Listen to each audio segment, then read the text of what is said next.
Hell of a thing. A black teen is jumped by 4 teens after being called the N-word, and there's some twist here. Put up the picture full mask. This is a hell of a story, very sad, and it's going to make your blood boil.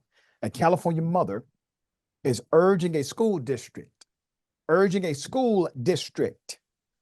to take more action after her 14-year-old son was kicked, was attacked in his school's locker room by a parent and 4 people wearing masks and hoodies. Do you understand what's happening here?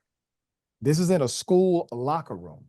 With millions watching and many people benefiting from this program called Indisputable, we just need 1% of the viewers to become a paid member so we can continue to bring this content to you. Now back to the show. Dublin Police are investigating an incident in which 4 individuals believed to be between the ages of 16 to 19 allegedly followed freshman football player Dasanni Goodspeed inside a locker room at Dublin High and decided to beat him. Authorities say the attack happened right after the parent of another Dublin High student confronted the young Dasanni. Dasanni and his mother spoke out about the moments leading up to the assault when the parent, accompanied by her daughter, first confronted him and called him, the child, the N-word. Quote, "So while I'm outside," the mother says, "Which one of you," she calls the freshman football player, said to CBS News, "N-words." Say what she said, Cherry Barfield interjected, "He just doesn't want to say the word." That's how the mother approached him. It's on the surveillance film. Dasanni walked away into the locker room, but the parent and 4 other individuals followed behind him. Quote, "These guys come into the locker room and ask, 'Are you Dasanni? Are you Dasanni?' One of the dudes sucker punches me. I stand up. I start fighting back. And they all start jumping me," the 14-year-old said. Dasanni suffered a broken nose, a black eye, and a concussion and was taken to a local hospital. He has since been released, but his mother says he's still recovering from his wounds. The Dublin Unified School District released a statement detailing what measures school administrators have started implementing in the days since the assault. Following this incident, we have increased adult presence in the locker room. That was the problem. There was adult presence already there, leading the charge against the kid, but I digress. We have increased adult presence in the locker room area at Dublin High and adjusted access to this area of campus. We have asked Dublin PD to increase its presence on the campus.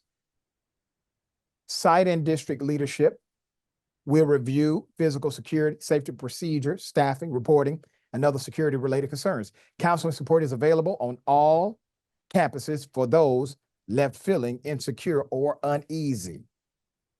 Dublin High School principal Maureen Byrne says she and other school officials are outraged at the incident. Police stated that this incident was not random and that the school resource officers are still collecting video evidence and witness interviews to determine a motive.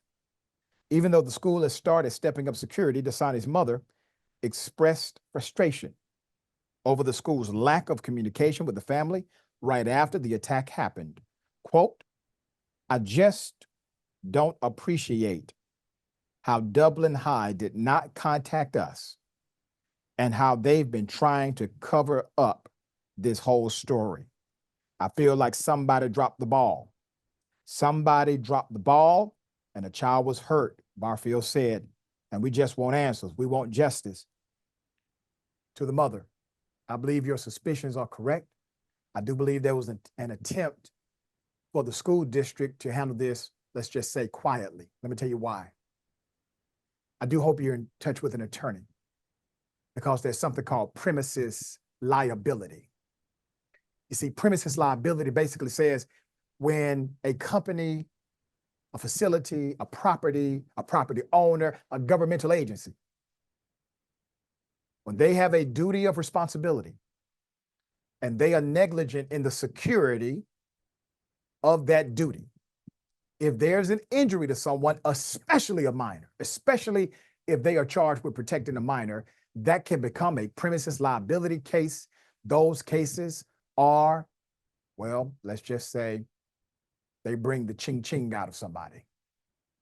So in order for that not to become a premises liability case, they typically would try to handle it in a way that seems less than transparent. I do hope, once again, you are in touch with an attorney and that attorney is talking to you about the duties and responsibilities that school had prior to that incident.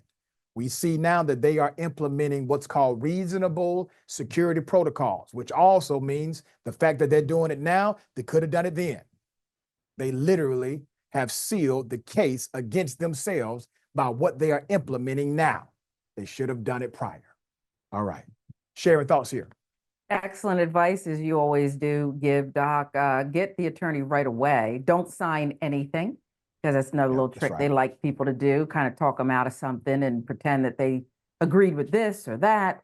So they got to get it done. The school, listen, all of these places that do this, schools, shopping malls, whatever, you know better. And they're, like you said, what's reasonable? What's a baseline here? That's right. I'm not seeing it. That's right. And obviously, you can't have adults being able to come into the damn locker room of a student facility where you deal with minors. That is the bare minimum security measure that should have been implemented already. All right, we'll bring you updates as they come.